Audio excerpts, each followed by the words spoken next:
To my channel बिंदास मानिनी viewers. हमारे show मुद्दे की बात शारदा के साथ एपिसोड 2 में हमने चर्चा की थी कि देश की बदहाल शिक्षा जिम्मेदार कौन, जिसमें हमारी आदरणीय शारदा दीक्षित जी से हमने जाना था कि किस प्रकार स्वतंत्रता के उपरांत विभिन्न समय पर लागू की गई विभिन्न शिक्षा नीतियों का हमारे देश और उसकी जनता पर क्या प्रभाव पड़ा।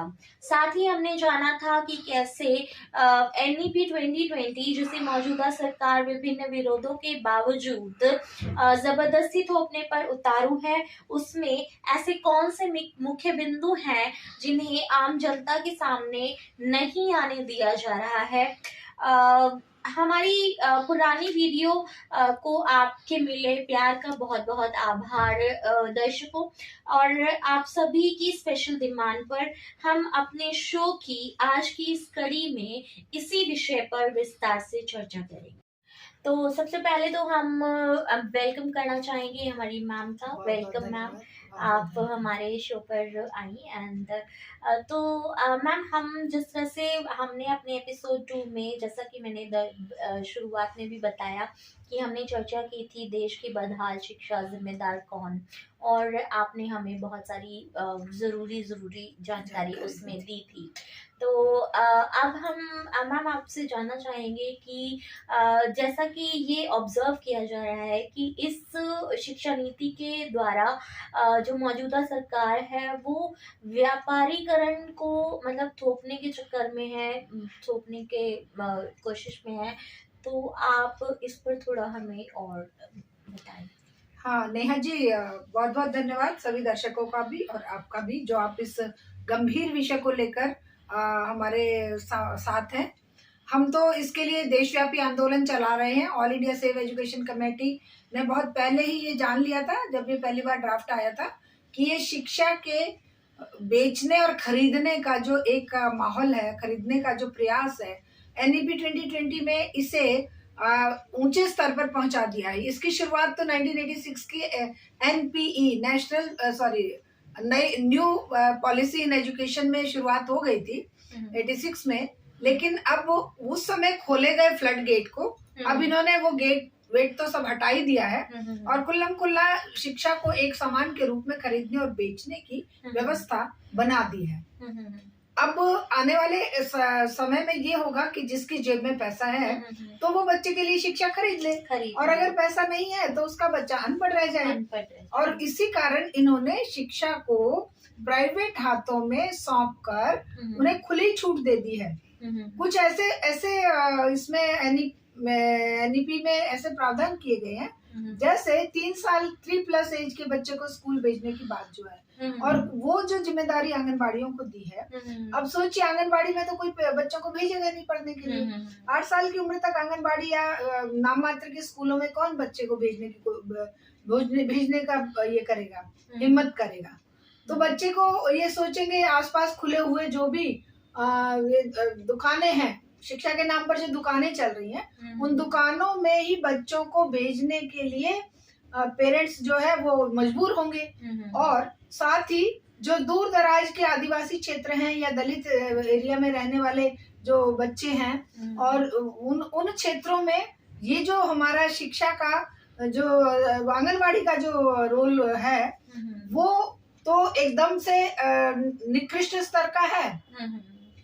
वहां पर क्या होगा कि सरकारी स्कूलों को बंद कर दिया जाएगा और वहां पर पहले से ही घात लगाए बैठे ये जो शिक्षा को बेचने वाले संस्थानें खुलती चली जाएंगी।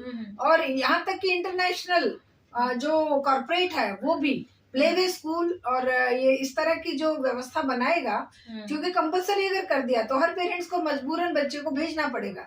अभी तक तो 5+ के लिए बच्चा जाता था ना स्कूल, अब इन्होंने 3+ का कर दिया। अब 3+ का कर दिया तो मतलब बच्चे के 2-3 साल पेरेंट्स को और मोटी फीस देनी पड़ेगी बच्चे को पढ़ाने के लिए, और वो बच्चा आंगनबाड़ी में भेजना लोग पसंद नहीं करेंगे। तो अल्टीमेटली वो वहीं जाएगा जहां पर पैसे देने हैं। उसके बाद क्या होगा कि जो व्यावसायिक शिक्षा की बात ये कर रहे हैं कि 6ठी से हम व्यावसायिक शिक्षा लागू कर देंगे, वहां पर आप देखिए कि उस व्यवसाय के नाम पर सरकार के पास तो इंफ्रास्ट्रक्चर है नहीं। अल्टीमेटली फिर से वही बात आएगी कि पेरेंट्स कहेंगे कि भाई यहाँ तो बच्चा जो है बेकार हो गया, ना पढ़ा ना इसको उसके नो डिटेंशन पॉलिसी के अंतर्गत बच्चा वैसे ही पास हो रहा है और साथ में उसको जो है छोटे मोटे रोजगार से जोड़ने का प्रयास किया जा रहा है।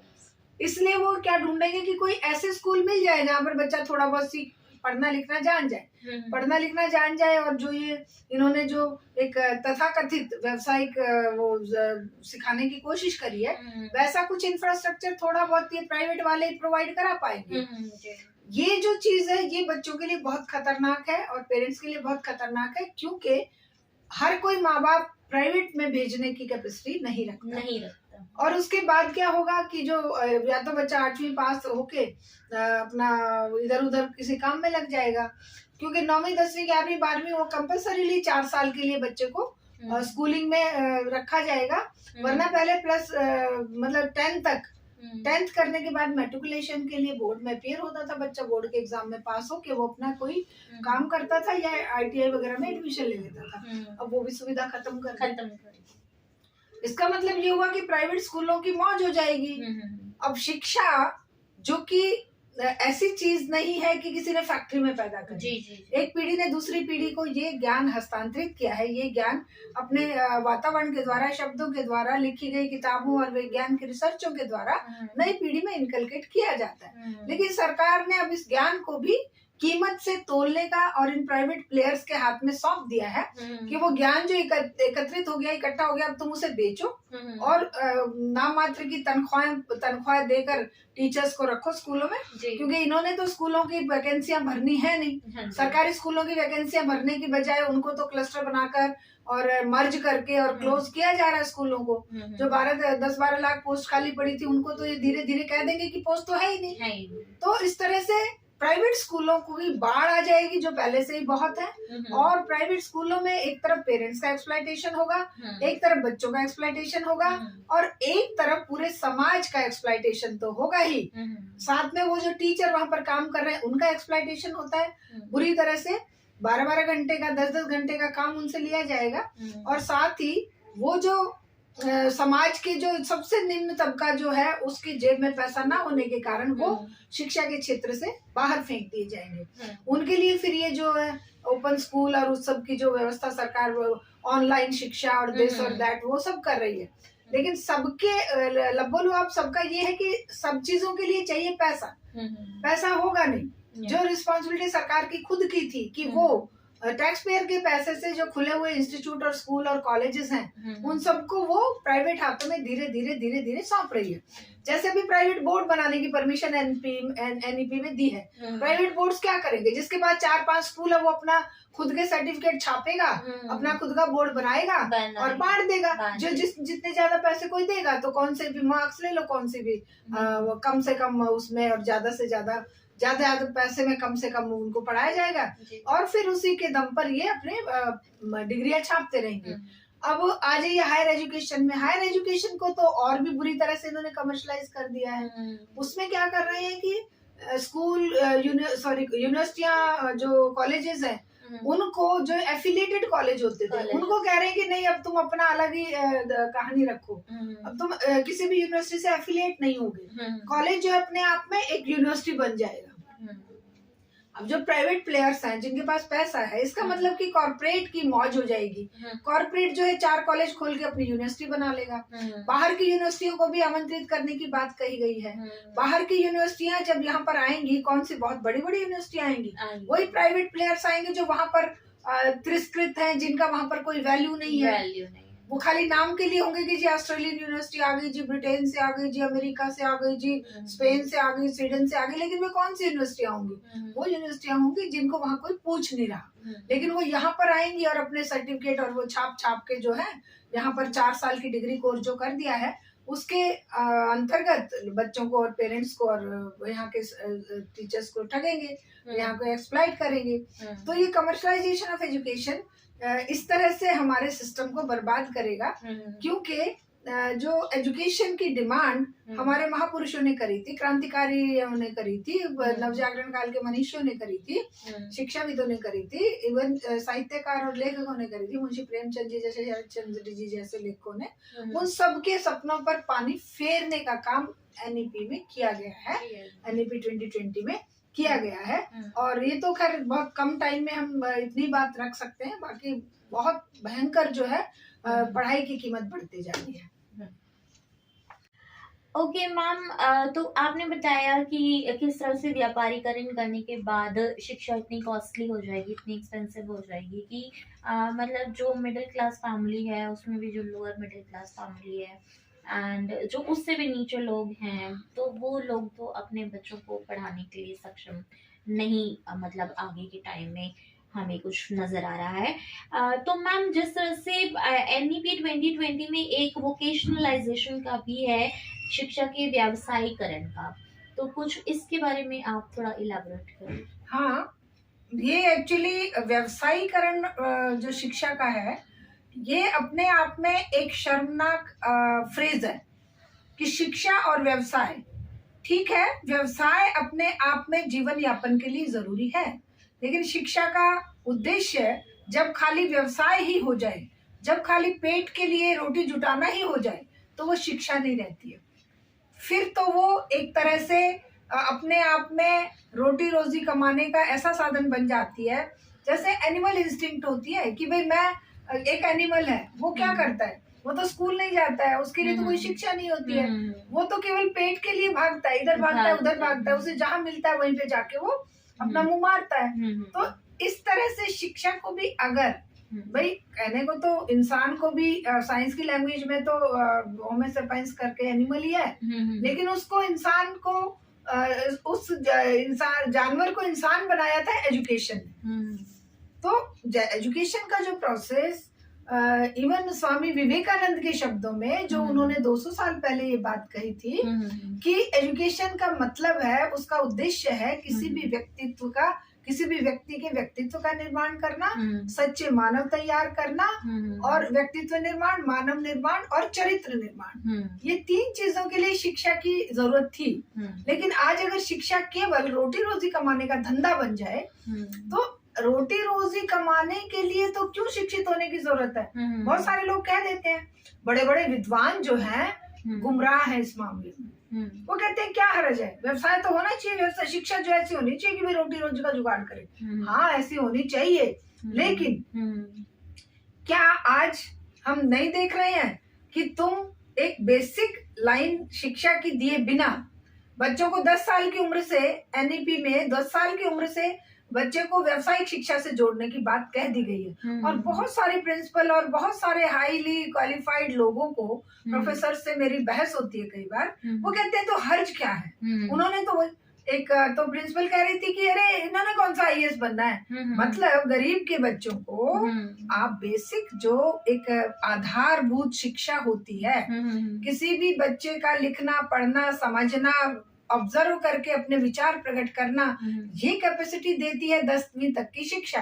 10वीं 12वीं तक की स्कूल एजुकेशन जो है, उस बच्चे के अंदर ये ज्ञान, समाज को देखकर, समझकर, अपने भाव व्यक्त करने का, साहित्य पढ़ने का, विज्ञान को समझने का, सामाजिक विषयों के माध्यम से पूरे विश्व को जानने का एक अवसर होता है स्कूल एजुकेशन। लेकिन व्यवसाय के साथ जोड़कर ये जो सरकारें और जो व्यवस्था जो है, ये वो जो एक तुर्रा देती है ना, एक वो देती है कि अरे भारत में एम्प्लॉयबल नहीं है लोग, एम्प्लॉयबल नहीं है इसलिए नौकरियां नहीं है, बहुत बड़ी जनसंख्या एम्प्लॉयबल नहीं है। क्यों नहीं है भाई एम्प्लॉयबल? इसका मतलब ये हुआ कि तुमने जो आईआईटीज बनाई हुई है, तुमने जो इंजीनियरिंग कॉलेज खोले हुए हैं, तुमने जो हॉस्पिटल, जो ट्रेनिंग एमबीबीएस के कॉलेजेस खोले हुए हैं, या कहीं पर भी तुमने जो भी संस्थाएं बनाई हुई हैं, वो तुम ठीक से नहीं चला रही हो, और बच्चों को इस तरह का उस तरह की ट्रेनिंग नहीं दे पा रही हो कि वो बड़ी बड़ी कंपनियों में एम्प्लॉयबिलिटी उनको मिल सके। ये बिल्कुल झूठ बात है कि वो एम्प्लॉयबल नहीं है।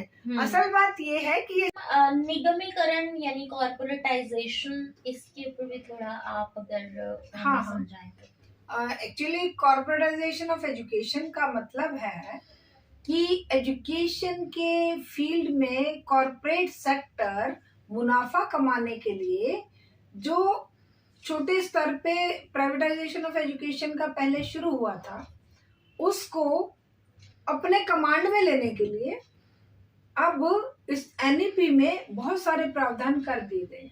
कॉरपोरेट सेक्टर की नजर जो है, पहले जैसे उपभोक्ता सामान बनता था, जो कंज्यूमर गुड्स बनते थे, उन गुड्स पर इनको प्रॉफिट होना कम हो गया क्योंकि लोगों की पॉकेट में पैसा नहीं रहा, बाइंग कैपेसिटी नहीं रही, परचेजिंग पावर खत्म हो गई। और उसके चलते अब इनको लग रहा है कि भाई ऐसी कौन सी चीज है जिसको हम ग्रैब कर ले और जो है कॉन्स्टेंटली मुनाफा हमें मिलता रहे और कभी खत्म ना हो, वो कभी डिप्रेशन में ना जाए वो फील्ड। तो इन्होंने क्या किया है कि एजुकेशन को भी सरकारों पर दबाव डालकर अपने फेवर की नीतियां बनवा ली हैं, और जो इन्हें प्रोडक्ट चाहिए, इन्हें जिस तरह के लेबर चाहिए, इन्हें जिस तरह के अपने जो है बंधक मजदूर चाहिए, बंधुआ मजदूर चाहिए, वो एक तरफ तो वो प्रोडक्ट निकाले जो इनकी डिमांड, जो जिसकी इनको जरूरत है, और दूसरी तरफ जो कॉरपोरेट सेक्टर कहीं और मुनाफा नहीं कमा पा रहा, वो एजुकेशन में अपना जो है वो पूंजी लगाकर, अपनी कैपिटल लगाकर उसे मल्टीप्लाई करने के लिए सरकारों के साथ साठ गांठ करके हमारी एनईपी जैसी पॉलिसियां बनवा रहा है थर्ड वर्ल्ड कंट्रीज में। क्योंकि इन्हें पता है कि भाई बड़ी बड़ी जनसंख्या है, तो अभी इन्होंने 3 साल की जो एज कर दी है, 3+ का कर दिया है। अब इस 3+ के लिए कितने सारे स्कूल चाहिएंगे, अब वो स्कूल चाहिएंगे, छोटे मोटे स्कूलों को ये ग्रैब कर लेंगे। और कॉर्पोरेट के पास तो बहुत पैसा है, पेरेंट्स देखेंगे कि भाई अच्छा ये फलानी ब्रांड है, अच्छा ये किड्जी है, अच्छा ये वो यूरो किड्स है, अच्छा ये फलाना है, हम तो अपने बच्चे को वहीं पढ़ाएंगे। तो ये कॉर्पोरेट सेक्टर इसमें कूद पड़ा है। इसी तरह से स्कूलों की अब देख रहे हैं, जीडी गोयनका को क्या जरूरत पड़ी थी। अभी जो ये इसका रिलायंस का स्कूल चल रहा है जिसमें ऐश्वर्या राय की बेटी पढ़ रही है, तो इन कॉर्पोरेट सेक्टर को, कॉर्पोरेट को कूदने की जरूरत इसलिए पड़ गई है कि उन्हें अब मुनाफा शिक्षा से चाहिए, और शिक्षा को, जैसे अभी हमने कमर्शलाइजेशन की बात करी, शिक्षा को भी एक सामान के रूप में खरीदना और बेचने की सरकार खुली छूट दे दी है इनको। और उसी के चलते शिक्षा का कॉर्पोरेटाइजेशन इस नीति के तहत भयंकर रूप से होगा। क्योंकि सरकार क्या कह रही है कि भाई हम पीपीपी मॉडल पर ये जो इंफ्रास्ट्रक्चर है सरकारी स्कूलों का, कॉलेजेस का, यूनिवर्सिटीज का, वो प्राइवेट यूनिवर्सिटीज को, प्राइवेट स्कूलों को हम देंगे। तो कॉर्पोरेट सेक्टर क्या करेगा? उसको तो वहां पर अपना पैसा फेंकना है सरकार को, या जो भी पार्टी सत्ता में है उसको चंदा फेंकना है, टुकड़े फेंकने हैं और कब्जा करना है। तो ये एक तरह से कॉर्पोरेट की मुट्ठी में कैद हो जाएगी शिक्षा, और फिर केवल उन्हीं लोगों को मिलेगी जो लोग उसके मुनाफे के लिए पैसा देने की कैपेसिटी रखते होंगे, प्लस जो लोग उनके जरूरत के अनुसार मजदूर, जो वर्कफोर्स उन्हें चाहिए, वो वर्कफोर्स उनके पास बनकर तैयार होकर जाएगी। तो वो क्या हमें अच्छे इंसान बनने देंगे? वो क्या हमें व्यक्तित्व और चरित्र निर्माण की शिक्षा देंगे? नहीं, वो शिक्षा देंगे जिससे उनका मुनाफा कई गुना बढ़े। अब आप एमबीए की डिग्री में क्या देखते हैं, क्या सीखते हैं कि कैसे मुनाफा बढ़े, कैसे आप मल्टीप्लाई कर सकते हो कंपनी के प्रॉफिट को, चाहे दूसरे का गला काट के, चाहे दूसरे के एम्प्लॉइज को खींच के, चाहे उसके प्रोडक्ट के बारे में वो दुष्प्रचार करके, चाहे अपने जीरो प्रोडक्ट को भी हीरो बताकर। तो ये कॉर्पोरेटाइजेशन ऑफ एजुकेशन भी इसी तरह उसी का एक हिस्सा है, क्योंकि इनके लिए वो सामान बन गया है, एजुकेशन इनके लिए सामान बन गया है, जो कि किसी भी कीमत पर हमारे महापुरुष, मनीषी, फ्रीडम फाइटर्स और रिवोल्यूशनरीज नहीं चाहते। तो ये कॉर्पोरेटाइजेशन ऑफ एजुकेशन बहुत ही भयंकर तरीके से हमारे इस एनईपी के माध्यम से देश में होने वाला है, क्योंकि कॉर्पोरेट सेक्टर ने ही हमारे देश में, अगर आप कहें कि भाई क्या नोटबंदी क्या आम जनता की डिमांड थी? नहीं, वो कॉर्पोरेट की डिमांड थी।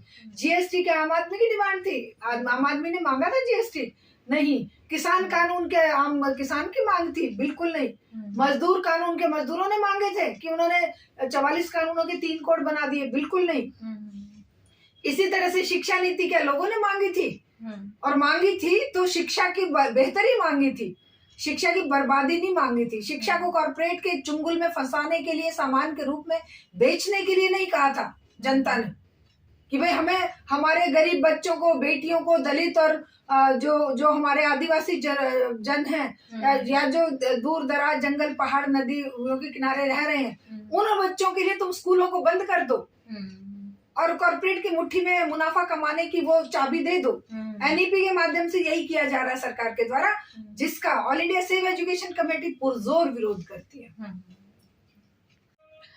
सो मैम, हमने जाना व्यापारीकरण, व्यवसायीकरण और निगमीकरण के बारे में। अब एनईपी 2020 का ड्राफ्ट और जो उसका प्रॉपर वो है, जो भी डॉक्यूमेंटेड है चीज़ें, उसमें हमारे सामने एक सिस्टम है आया, इंडियन नॉलेज सिस्टम। तो इंडियन नॉलेज सिस्टम के बारे में थोड़ा अच्छा रहेगा कि अगर हम अपनी व्यूअर्स को थोड़ा बताएं। देखिए, इंडियन नॉलेज सिस्टम अपने आप में एक वो चीज है जो सदियों से भारतीय इतिहास के पन्नों में दर्ज भारतीय सभ्यता के, भारतीय समाज के अचीवमेंट्स हैं।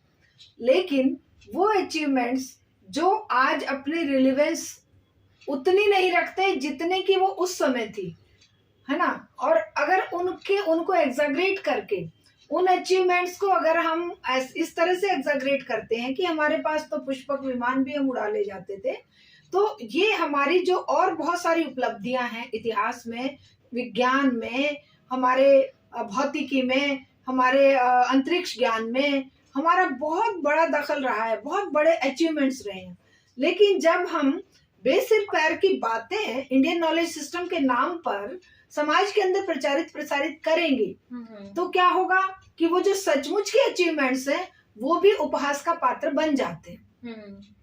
अब कोई अगर ये कहने लगे कि जी हमारे यहाँ तो प्लास्टिक सर्जरी इतनी बढ़िया थी कि भगवान शिवा जो है वो सबसे बड़े प्लास्टिक सर्जन थे, या कोई कहने लगे कि भाई पुष्पक विमान बनाने वाले भारत के तो इंजीनियर बड़े स्मार्ट थे, या भाई कोई ये कहने लगे कि भाई गौमूत्र और गोबर से ही कोरोना ठीक हो जाता, बीमारियां ये जो मोर के आंसू पीकर मोरनी गर्भवती हो जाती है।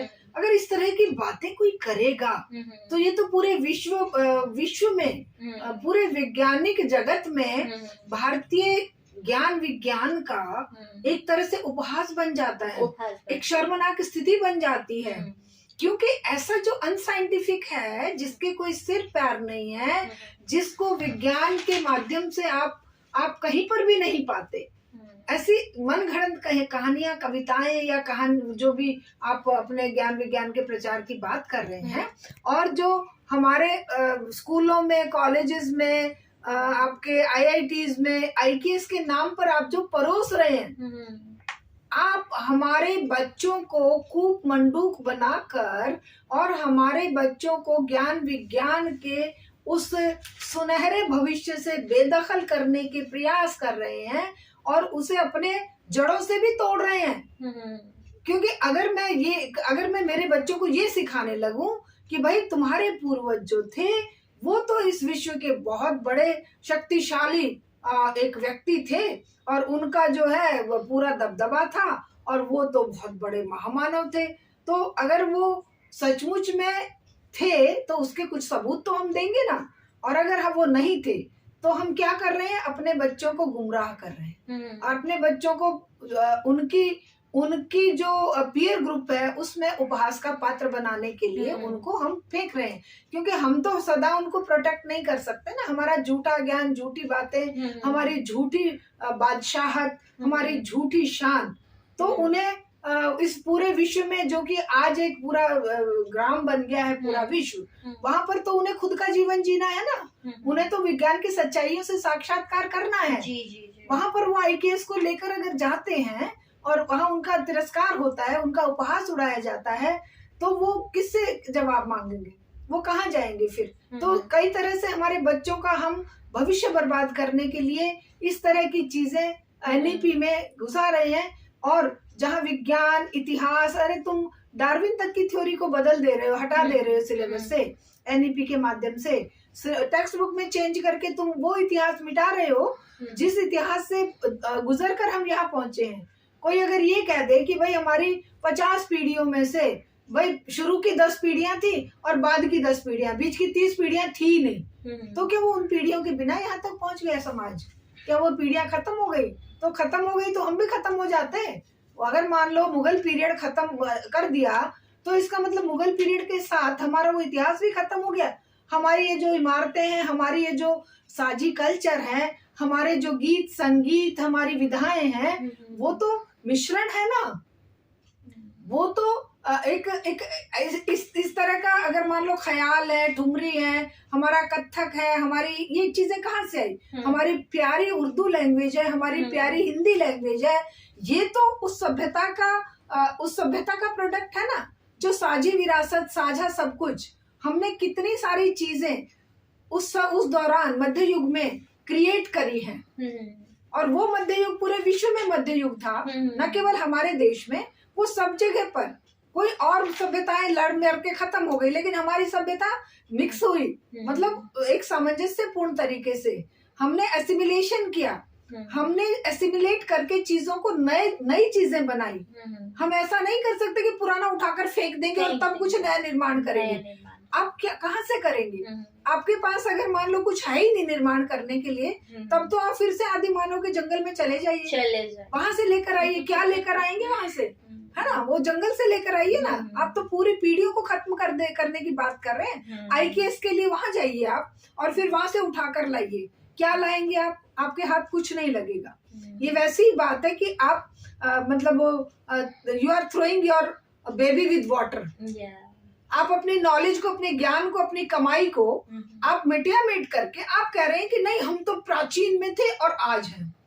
बीच में आपने वो जो सुनहरा पीरियड था, वो जो हमारे स्वतंत्रता संग्राम का पीरियड था, हमारे जो अचीवमेंट्स हैं, हमारे जो नव जागरण काल के मनीषियों के, वैज्ञानिकों के, हमारे जो क्रांतिकारियों के, उन अचीवमेंट्स को आप नहीं रख रहे हैं।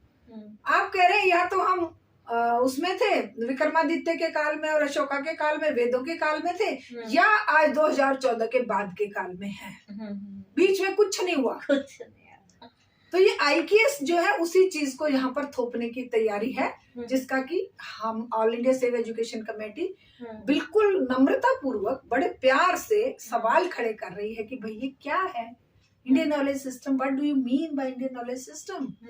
कोई भी ज्ञान किसी क्षेत्र का नहीं होता है। अगर मान लो हमारे आज के कोई भी अगर कोई बहुत बड़ा अचीवमेंट करता है तो वो भारत की सीमाओं में कैद नहीं होगा, वो पूरे विश्व का हो जाएगा। अगर आइंस्टाइन ने कोई खोज करी, न्यूटन ने कोई खोज करी, किसी ने भी कोई खोज करी, तो वो सारे विश्व की हो गई है। वो ज्ञान विज्ञान के क्षेत्र में पूरा विश्व उनसे लाभान्वित होगा। कोई अगर ये कह दे कि नहीं ये तो अमेरिकन नॉलेज सिस्टम, ये तो ब्रिटिश नॉलेज सिस्टम, ये तो फ्रेंच नॉलेज सिस्टम, तो फिर सीमाओं में बांध कर रखिए नॉलेज को, फिर जाने मत दीजिए और प्राप्त भी मत करिए। अपना बाहर मत जाने दीजिए, दूसरे का लीजिए मत, तो बस हो गया, खत्म कहानी। फिर तो ये जो विश्वग्राम का सपना वो जीरो है। ओके मैम, आपने बताया इंडियन नॉलेज सिस्टम के बारे में, किस तरह से इस चीज़ को NEP 2020 में इन लोगों ने ऐड करके, और जो भी इनका आगे का जो इनका मोटिव है उसको ये किस तरह से उसमें लाना, अचीव करने की कोशिश कर रहे हैं।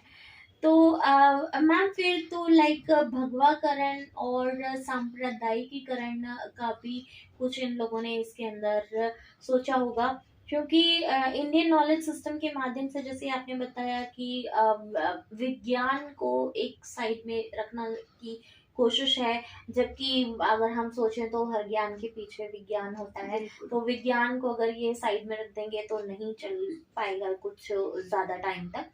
तो भगवाकरण और सांप्रदायिकीकरण को कैसे बढ़ावा इससे मिल सकता है? देखिए, अगर आप देखें कि भाई जो देश बने रह गए धर्म के आधार पर, उनकी आज स्थिति क्या है? अगर किताबों में ये पढ़ाया जाए कि हमारा जीसस क्राइस्ट ही सब कुछ था, अगर किताबों में ये पढ़ाया जाए कि हमारे वो जो मोहम्मद हजरत हैं वही सब कुछ थे, या हमारे इन किताबों में पढ़ाया जाए कि हमारे श्री राम ही सब कुछ थे, तो सभ्यता के ये जो और टकराव है ये बढ़ जाएंगे। विज्ञान ने इन सब अस्तित्व पर प्रश्न चिन्ह लगाया था। जिन्होंने उस प्रश्न चिन्ह को विज्ञान के कसौटी से समझ लिया, जान लिया, उन्होंने उस तरह की बातें करनी बंद कर दी और तर्क वितर्क और परीक्षण, ऑब्जर्वेशन, निरीक्षण, परीक्षण से जो रिजल्ट निकले उनको लेकर जीवन को आगे बढ़ाया। लेकिन जो वहां पर अटके रह गए, जिन्होंने कहा नहीं हमारा तो धर्म सर्वोपरि है, नहीं हमारे तो भगवान सर्वोपरि है, नहीं हमारे तो पैगंबर सर्वोपरि है, आज उनकी स्थिति क्या है? आज वो कहाँ है? लेकिन जिन्होंने अभी देखिए तीन परिवर्तन विश्व में एक साथ हुए। एक हुआ विज्ञान के क्षेत्र में, डार्विन ने 20 वर्ष तक रिसर्च करके ये बताया कि दुनिया पैदा कैसे हुई है, दुनिया में इंसान कैसे डेवलप होकर यहाँ तक पहुंचा है। दूसरा हुआ कि सामाजिक विज्ञान के माध्यम से कार्ल मार्क्स ने ये सिद्ध किया कि दुनिया में जो गरीब, दलित, जो मजदूर, किसान या महिला या कोई भी गरीब तबका अगर कष्टों में है तो वो कष्ट उसके भगवान ने नहीं दिए हैं, इस सिस्टम ने दिए हैं। और उन्होंने बहुत सुंदर एक आइडियोलॉजी जो है विश्व के उस दबे कुचले समाज के हाथ में दे दी कि आज उसको लेकर लोग अपने आप को निर्बल और असहाय महसूस करने की बजाय ताकतवर महसूस करते हैं कि हम विश्व के निर्माता हैं। विश्व के निर्माता का गौरव उन्होंने लोगों के अंदर डाला, उन लोगों के अंदर जिन्हें भाग्यवाद के सहारे छोड़कर इन धार्मिक आडंबर वालों ने, इन धार्मिक कर्मकांड करने वालों ने और धार्मिक वो अंधता में डुबोने वालों ने बता दिया था कि तुमने पिछले जन्म में बुरे कर्म करे थे, इस जन्म में तुम उनका फल भोग रहे हो। लेकिन कार्ल मार्क्स ने जैसे विद्वानों ने कहा कि नहीं, सब यहीं पर जो है इस व्यवस्था ने उनको दिया है और ये व्यवस्था ही अगर बदलेगी तो इनके जीवन बदलेंगे और समाज में परिवर्तन आएगा। तो इन चीजों को, और तीसरी तरफ भौतिक विज्ञान में आए आइंस्टाइन, उन्होंने जो थ्योरियां दी उन पर विज्ञान के और आविष्कार होकर और चमत्कार सामने आए। तो ये तीन जो एक सामाजिक वैज्ञानिक, एक जो है जीव वैज्ञानिक और एक भौतिक वैज्ञानिक, इन तीनों वैज्ञानिकों ने समाज को एक नया जीवन दिया। लेकिन इन तीनों वैज्ञानिकों के चिंतन को लेकर जिस समाज ने, जिस राष्ट्र ने, जिन व्यक्तियों ने समझ लिया, वो आज उन्नति के शिखर पर है। और जिन्होंने कहा कि नहीं डार्विन गलत था, डार्विन नहीं, हमारा तो भगवान ने बनाया, हम तो ऐसे कैसे जमीन पर उतरे हैं, हमारा तो निर्माण पूरा का पूरा वो अद्वितीय शक्तियों के द्वारा हुआ है। आज हम उसी चीज को लेकर हम जो उन्नति और विकास किए थे नए समाज में, आज कहा जा रहा है कि नहीं ये सब बकवास है, डार्विन गलत था, कार्ल मार्क्स गलत था, आइंस्टाइन गलत है, हम सही हैं क्योंकि हम जो कह रहे हैं वो तुम पढ़ाओ। और उस पढ़ाने के माध्यम से एक जो विश्व का परिदृश्य हम देख रहे हैं कि 52 या 56 या 54 अरबियन कंट्रीज जो धर्मांधता के शिकार हैं, उनकी उन्नति कहाँ है, और दूसरी तरफ Italy, Japan, France, America, Britain, इनकी उन्नति का क्या कंपैरिजन करेंगे आप उनके साथ? उन्होंने अपनी धर्मांधता को 15वीं 14वीं शताब्दी में खत्म कर लिया, है ना, और इन्होंने उसको आज तक ढो रहे हैं। तो छोटा सा इजराइल है ना, सुई की नोक के बराबर, नाकों ने चबा दिया। और इनके यहाँ पर वो जो खलीफा बनाने के लिए भी इंजीनियर और आर्किटेक्ट जो है वो फॉरेन से आ रहे हैं। बेतहाशा पैसा है। क्यों? क्योंकि तेल जैसा रिसोर्स इनकी मुट्ठी में है, लेकिन वैज्ञानिक हथियार नहीं है। आज अगर हम अपने बच्चों को किताबों में रामायण, महाभारत और गीता और वेद पुराण पढ़ाने लगेंगे तो हमारी स्थिति भी वो होने में बहुत देर नहीं लगेगी, और इंसान को इंसान का दुश्मन बनाने में देर नहीं लगेगी। इसीलिए हम इस जो शिक्षा के सिलेबस में चेंज किए जा रहे हैं, जो उस अंधता को बढ़ाने का प्रयास किया जा रहा है, उसका पुरजोर विरोध करते हैं। क्योंकि ये एक बहुत ही खतरनाक बात होगी कि हमारे बच्चों को, दुधमुहे बच्चों को ही अगर हम संस्कृत के रामायण, महाभारत और उनमें डुबो देंगे तो ज्ञान विज्ञान की दृष्टि कहाँ से पाएंगे? फिर तो हम लोग उसी दिशा में चले गए ना, जहां से निकलकर और विश्व जो है आगे बढ़ गया और हम पीछे की तरफ जा। तो ये जो सांप्रदायिकरण या सैफ्रनाइजेशन का जो इस पे चिंता जाहिर की जाती है एनईपी के अंतर्गत, वो 100% सही है। और इसी के विरोध में all India safe education committee लगातार लड़ाई लड़ रही है और हम लगातार लड़ते भी रहेंगे जब तक कि शिक्षा को वैज्ञानिक, डेमोक्रेटिक और मानव निर्माण की प्रक्रिया से ना जोड़ा जाए, जब तक शिक्षा का जो प्रारूप है वो डेमोक्रेटिक, सेकुलर एंड साइंटिफिक ना हो, और जब तक वो ना मानव निर्माण, चरित्र निर्माण और व्यक्तित्व निर्माण की प्रक्रिया ना बने, तब तक हम इस शिक्षा के क्षेत्र में लगातार परिवर्तन की और एनईपी को थोरोली डिस्कार्ड करने की डिमांड करते हैं और डिमांड करते रहेंगे जब तक कि ये इस रूप में थोपी जाएगी। तो ये बिल्कुल भी समाज के लिए हितकर नहीं होगा। Thank you so much ma'am, आपने हमें और इलाबोरेट करके बताया और हम समझ पाए इस पूरे कॉन्सेप्ट को।